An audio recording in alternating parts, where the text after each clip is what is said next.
Hey guys, welcome to my YouTube channel. My name is Abhishek और मैं आपके लिए लेके आया हूँ मैथ से रिलेटेड कुछ वीडियोस। आज का हमारा टॉपिक है नंबर्स। तो हम जो डिफरेंट डिफरेंट टाइप के जो नंबर्स होते हैं उनके बारे में बात करेंगे। सबसे पहले हम बात करेंगे नेचुरल नंबर्स के बारे में, जिन्हें हम बोलते हैं प्राकृत संख्याएं। प्राकृत संख्या स्टार्ट होती है 1 से, 1 2 3 4 5 एंड सो ऑन, जिन्हें हम एन से डिनोट करते हैं। सेकेंड इज होल नंबर्स, जिन्हें हम बोलते हैं पूर्ण संख्याएं। अगर नेचुरल नंबर्स से पहले मैं 0 लगा दूं, 0 1 2 3 4 एंड सो ऑन, तो ये होती है पूर्ण संख्याएं। थर्ड इज इंटीजर्स, ये हम बोलते हैं इनको पूर्णांक।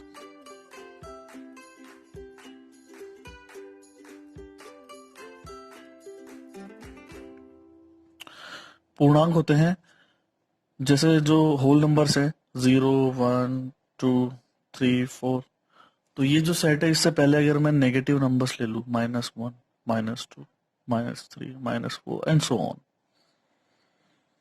तो ये कहलाते हैं इंटीजर्स, पूर्णांक। So you can see there are two types of integers. First is negative integers, जिन्हें हम बोलते हैं ऋणात्मक पूर्णांक, and second is positive integers, जिन्हें हम बोलते हैं धनात्मक पूर्णांक। इसके बाद हम बात करेंगे रेशनल नंबर्स की।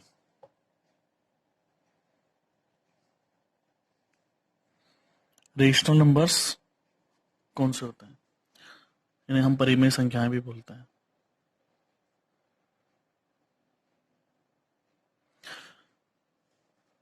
सो गाइस, रेशनल नंबर्स वो होते हैं जिन्हें हम p बाई क्यू की फॉर्म में लिख सकते हैं, जिन्हें हम p बाई क्यू की फॉर्म में लिख सकते हैं। और इसकी कंडीशन भी है। कंडीशन ये होती है कि q 0 नहीं होना चाहिए, q की वैल्यू 0 नहीं होनी चाहिए, क्योंकि अगर q की वैल्यू 0 होगी तो ये अपरिभाषित हो जाएगा, अनडिफाइंड हो जाएगा। ये अगर हर 0 हो जाएगा तो फ्रैक्शन की वैल्यू अपरिभाषित हो जाएगी, इसका कोई भी वैल्यू नहीं आएगा। ठीक है, इसके कुछ एग्जांपल्स हम लेते हैं। जैसे कि मैं बात करूं, नेचुरल नंबर्स जो है हमारे पास 1 2 3 4 5 6, कोई भी नंबर है, तो क्या ये सब भी परिमेय संख्याएं हैं? तो अगर पी बाई क्यू की फॉर्म में लिख सकते हैं तो परिमेय है, नहीं तो नहीं है। तो पी बाई क्यू की फॉर्म में लिख सकते हैं क्या? बिल्कुल लिख सकते हैं। एक को हम 1/1 भी लिख सकते हैं, 2 को 2/1, 3 को 3/1, 4 को 4/1, 5 को 5/1, 6 को 6/1, इस तरह के नंबर्स हम बना सकते हैं। तो ये पी बाई क्यू की फॉर्म में हो जाता है। ठीक है, तो ये सारे नंबर्स है रेशनल नंबर्स की कैटेगरीज में। रेशनल नंबर, ठीक है।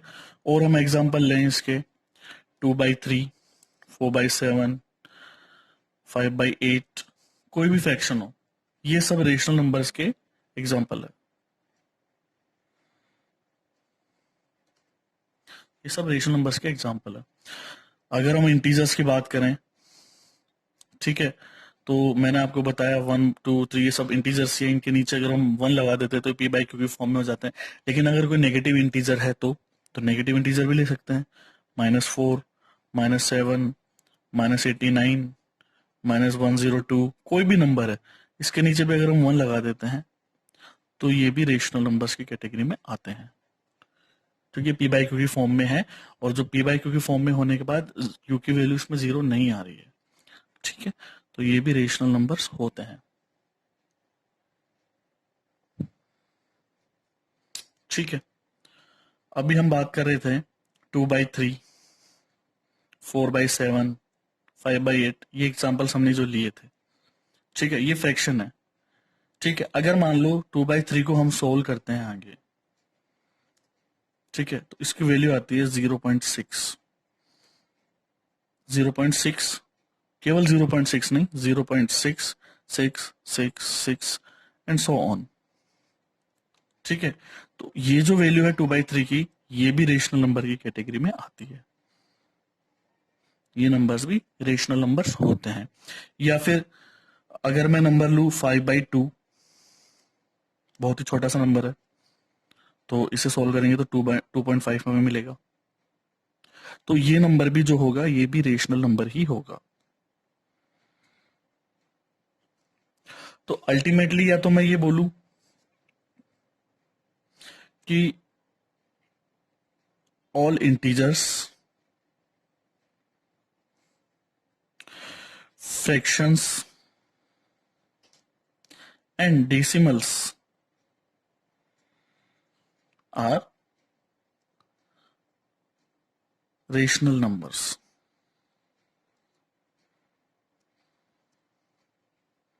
ठीक है, तो all integers, fractions and decimals are rational numbers, इसमें कंफ्यूज होने की जरूरत नहीं है बिल्कुल भी। ठीक है, यहां पे मैंने एक एग्जांपल लिया 2/3, जिसको सॉल्व किया आगे तो 0.6666 आगे मिला हमें। फिर हमने 5/2 एग्जांपल लिया जिसकी वैल्यू 2.5 पर आकर ही खत्म हो गई। ठीक है, तो यहां हमें डिफरेंस देखना है इन दोनों की वैल्यूज में। ये भी फ्रैक्शन है, ये भी फ्रैक्शन है, लेकिन ये कौन सा फ्रैक्शन है और ये कौन सा फ्रैक्शन है ये जानना भी हमें जरूरी है। 2/3 की वैल्यू जब हमने ली तो इसकी वैल्यू आती है 0.666 एंड सो ऑन। ठीक है, तो ये जो वैल्यू है ये आगे चलती जा रही है, ये रुकी नहीं रही है। तो हम इसे लिखते हैं 0.6 पर बार, इस तरह से हम रिप्रेजेंट करते हैं। और 2.5 पर 2.5 है ही, इसको हमें चेंज करने की जरूरत ही नहीं है। ठीक है, तो इन दोनों में क्या डिफरेंस है वो डिफरेंस हम जानेंगे। अब जो दो एग्जाम्पल्स हमने लिए थे आपको, मैं वो एग्जाम्पल्स यहाँ पे फिर से लिख रहा हूं एक बार। ठीक है, हमने एक एग्जाम्पल लिया था 2/3। ठीक है, 2/3 वो हम यहाँ लिखेंगे। और एक एग्जाम्पल लिया था हमने 5/2। ठीक है, तो 5/2 जो नंबर है ये, इसकी वैल्यू आई थी हमारे पास 2.5 एंड 2/3 की वैल्यू आई थी 0.66666। ठीक है, तो 2.5 जो वैल्यू आई है इसकी, इसे हम बोलते हैं टर्मिनेटिंग डेसिमल नंबर या टर्मिनेटिंग डेसिमल फ्रैक्शन। ठीक है, ये इसे क्यों बोलते हैं, क्योंकि यहाँ पे पॉइंट के बाद में केवल एक डिजिट आया है और ये फ्रैक्शन की वैल्यू 2.5 तक ही लिमिट सीमित है। 5 के बाद में कोई भी नंबर इसके बाद में आ नहीं रहे हैं। ठीक है, तो ये जो इसका नेचर है कि पॉइंट के बाद में जो नंबर्स हैं वो खत्म हो जाते हैं एक टाइम के बाद में, तो वो उसी वजह से इसे हम टर्मिनेटिंग डेसिमल नंबर बोलते हैं, इसके इसी नेचर की वजह से। लेकिन जहां तक मैं इस फ्रैक्शन की बात करूं तो इस फ्रैक्शन में क्या है कि पॉइंट के बाद में जो नंबर्स आ रहे हैं वो कंसिस्टेंटली चलते जा रहे हैं, उनका एंड ही नहीं हो रहा है। ठीक है, तो इसके इसी नेचर की वजह से हम इसे बोलते हैं नॉन टर्मिनेटिंग डेसिमल नंबर। लेकिन नॉन टर्मिनेटिंग डेसिमल नंबर्स के साथ में इसमें एक चीज और है। ठीक है, वो है कि यहां पर नंबर्स का पैटर्न आप देख रहे हैं। ठीक है, यहाँ पे नंबर्स का एक फिक्स पैटर्न चल रहा है। फिक्स पैटर्न अगर मैं इस एग्जांपल की बात करूं तो इस एग्जांपल में क्या है कि यहाँ इस नंबर 6 का जो नंबर डिजिट है वो कंटिन्यूअसली चलता जा रहा है, इसमें और कोई दूसरा नंबर नहीं आ रहा है। ठीक है, इसलिए हम इसे लिख सकते हैं 0.6 पर बार या 0.6 पर डॉट। ठीक है, इस तरह से हम इसको दिखा सकते हैं। ठीक है, और कोई एग्जांपल भी हम ले सकते हैं इसमें, जैसे 1/3। 1/3 की वैल्यू होती है 0.3333 एंड सो ऑन, तो इसे भी हम लिख सकते हैं 0.3 पर बार या 0.3 पर डॉट। ठीक है, तो कोई भी पैटर्न हो सकता है, नंबर नॉन टर्मिनेटिंग रहेगा, वो कंसिस्टेंटली चलता जाएगा इनफाइनाइट तक, लेकिन वहां पे एक फिक्स पैटर्न होगा। फिक्स पैटर्न जो होता है इसी वजह से हम इसे बोलते हैं recurring. Recurring and non terminating.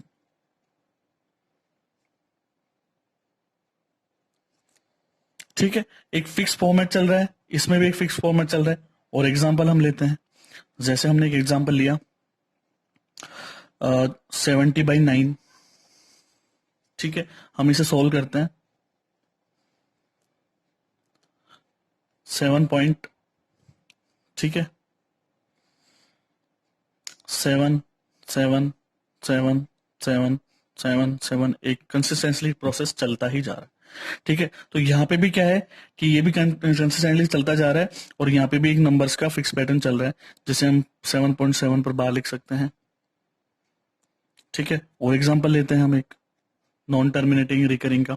हो सकता है ये डिजिट केवल सिंगल डिजिट में हो सकता है ये नंबर ऐसा भी हो सकता है, 0.17171717 ऐसे भी हो सकता है। इस केस में हम इसे 0.17 पर बार लगाएंगे। समझ में आ रहा होगा आपके? ठीक है, और भी एग्जाम्पल हम ले सकते हैं इसमें। एक एग्जाम्पल हम लेते हैं 0.231 ठीक है, तो यहाँ पे भी एक फिक्स पैटर्न चला है 231 पे बार। तो अल्टीमेटली कहने का मतलब ये है कि इस केस में नंबर्स जो है कंसिस्टेंटली एक फिक्स पैटर्न पे चलते हैं। ठीक है, और नॉन टर्मिनेटिंग होती है, ये प्रोसेस कंटिन्यूस चलता जाता है, इसलिए इसका नाम है non terminating and recurring decimal number. अगर वहीं मैं यहाँ बात करूं टर्मिनेटिंग की, तो यहाँ पे 5/2 का जब वैल्यू हम निकालते हैं तो 2.5 पर वैल्यू आकर रुक जाती है, इसके आगे कोई भी नंबर आगे नहीं बढ़ता है। ठीक है, लेकिन अब क्वेश्चन ये है कि अगर आपके पास क्वेश्चन ये आता है कि आपको ये ढूंढना है कि कौन सी जो फ्रैक्शन है, फ्रैक्शन की वैल्यूज हैं, क्या फ्रैक्शन है टर्मिनेटिंग है या नॉन टर्मिनेटिंग है, ये हम कैसे पता करेंगे? तो अब सिंपल तरीका है, 2/3 है तो 2 को डिवाइड करके देख लो 3 से, पता चल जाएगा। लेकिन ये तो बहुत छोटा डिजिट है, अगर डिजिट बड़ा हुआ तो इसका एक सीधा सा तरीका ये है कि कोई भी फ्रैक्शन है, जैसे मान लो p/q है, तो q इसका हर होगा, डिनोमिनेटर जो हर होगा उसमें 2 और 5 के अलावा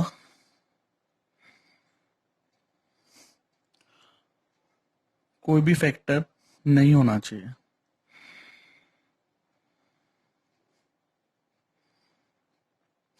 अगर ऐसा होगा तो वो होगी टर्मिनेटिंग डेसिमल फ्रैक्शन या नंबर। ठीक है, अगर 2 या 5 के अलावा अगर कोई दूसरा फैक्टर आता है, ठीक है, मान लीजिए 2, 5 और एक फैक्टर और आ रहा है उस नंबर में 3, किस में? p/q में, q में 2/3 जैसे मान लो यहां था। ठीक है, तो 2/3 में 3 इंटू 1, ओनली केवल 3 आ रहा है, 1 आ रहा है, 2 और 5 आ ही नहीं रहा है। ठीक है, तो हर में अगर मान लो 2 और 5 के अलावा कोई तीसरा फैक्टर भी आ रहा है, या फिर 2 और 5 नहीं आ रहा है बिल्कुल ही, ठीक है, तो वो होगी नॉन टर्मिनेटिंग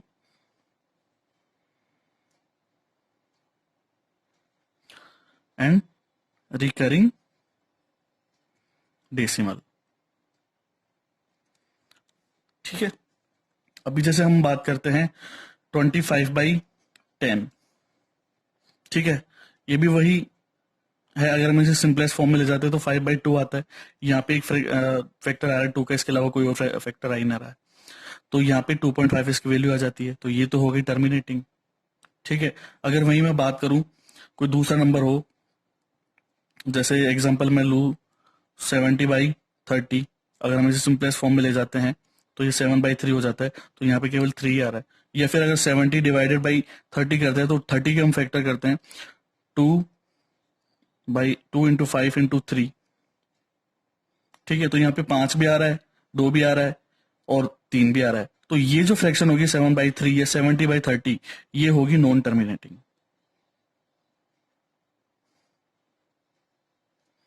बहुत सिंपल है, ज्यादा इसमें कंफ्यूज नहीं होना है। टर्मिनेटिंग डेसिमल फ्रैक्शन जो है, अगर हम इसकी बात करते हैं, टर्मिनेटिंग डेसिमल फ्रैक्शन में जो है हर के हर के जो गुणनखंड होते हैं, जो फैक्टर्स होते हैं, उसमें 2 और 5 के अलावा कोई भी फैक्टर नहीं होना चाहिए, तभी वो टर्मिनेटिंग डेसिमल नंबर होगा। ठीक है, और नॉन टर्मिनेटिंग में क्या है? नॉन टर्मिनेटिंग में क्या है, 2 और 5 के तो हो ही सकते हैं, इसके अलावा अगर कोई तीसरा फैक्टर भी आता है, तीसरा केवल 3 ही, जरूरी नहीं वो 3 ही हो, कोई दूसरा फैक्टर 7 भी हो सकता है। ठीक है, अगर मान लो ये फैक्टर आ रहे हैं साथ में 2 और 5 के अलावा, तो वो नॉन टर्मिनेटिंग डेसिमल नंबर होगा। ठीक है, बहुत सिंपल सी चीज है, गाइस, इसके अलावा मैं एक चीज और आपको बताऊंगा। अभी हमने बात करी थी नॉन टर्मिनेटिंग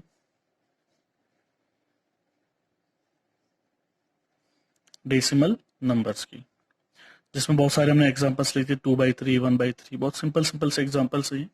ठीक है, ये एग्जांपल्स हमने लिए थे, इनकी वैल्यू भी हमें मिली थी 0.6666, 0.333, इस तरह की वैल्यूज हमें इसमें मिली थी। तो यहाँ पे क्या था, नंबर्स का एक फिक्स पैटर्न चल रहा था,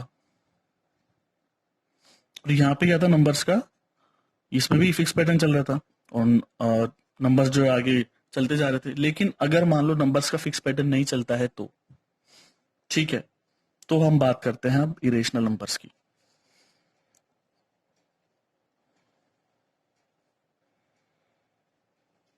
ठीक है, इरेशनल नंबर्स कौन से नंबर्स होते हैं, जैसे √2, √3, √4, सॉरी √5 एंड पाई, इस तरह के नंबर्स हमने लिए हैं। ठीक है, √2 की वैल्यू क्या होती है, 1.414। ठीक है, केवल इतनी होती है, नहीं, इसकी वैल्यू और आगे चलती जाती है। आप कभी भी सॉल्व करके देखना √2। इसी तरह √3 की वैल्यू 1.732, इस तरह चलती जाएगी। इसी तरह आप √5 को भी सॉल्व करके देख लेना, इसकी भी कुछ वैल्यू आएगी। ठीक है, इसके हम बाद में डिस्कस करेंगे पाई को। ठीक है, पहले मैं इनका बताता हूं आपको कि √2 इरेशनल नंबर क्यों है। ये इरेशनल नंबर इसलिए है कि यहां पर नंबर्स का कोई फिक्स पैटर्न नहीं चल रहा है, फिक्स पैटर्न नहीं चल रहा है इसमें। ठीक है, यहां पर नंबर्स नॉन टर्मिनेटिंग तो है, लेकिन इनका कोई फिक्स पैटर्न नहीं चल रहा है। नंबर्स किस फॉर्मेट में चल रहे हैं, किस फॉर्म में चल रहे हैं, कौन से पैटर्न में चल रहे हैं, ये कुछ पता नहीं है। ठीक है, इसी तरह √3 की वैल्यूज में भी आपको मिलेगा, √5 की वैल्यूज में भी आपको मिलेगा। तो ऐसे नंबर्स जिनका कोई जो एक तो नॉन टर्मिनेटिंग हो, और जिनके डिजिट्स में पॉइंट दशमलव या डेसिमल के बाद में जो नंबर्स हैं उनका कोई फिक्स पैटर्न नहीं हो, वो सारे नंबर्स इरेशनल नंबर्स होते हैं। ठीक है, ये एंडलेस प्रोसेस इसमें चलता है, बिल्कुल एंडलेस प्रोसेस इसमें चलेगा। ठीक है, अब हम बात करते हैं पाई की। पाई क्या है, पाई आप बोलेंगे कि पाई की वैल्यू तो 22/7 होती है। हमने सॉल्व किए क्वेश्चन मेंसुरेशन में, 22/7 अगर वैल्यू होती है इसकी, तो ये तो p/q की फॉर्म में है, और अगर p/q की फॉर्म में ये है तो फिर ये तो रेशनल नंबर है, तो फिर इसको यहां नहीं होना चाहिए था इरेशनल नंबर्स में। नहीं, पाई की वैल्यू 22/7 नहीं होती है। पाई की 22/7 एक अप्रोक्सीमेट वैल्यू है,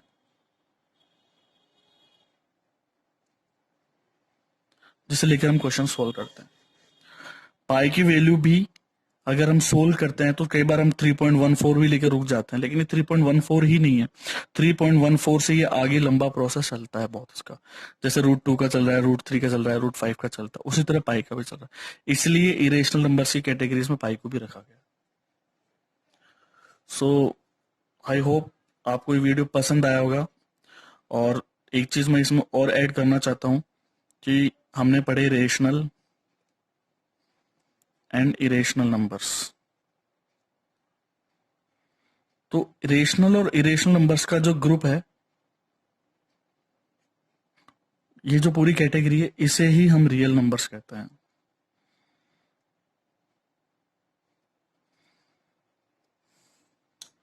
okay, so guys, I hope you like the video. Thank you so much.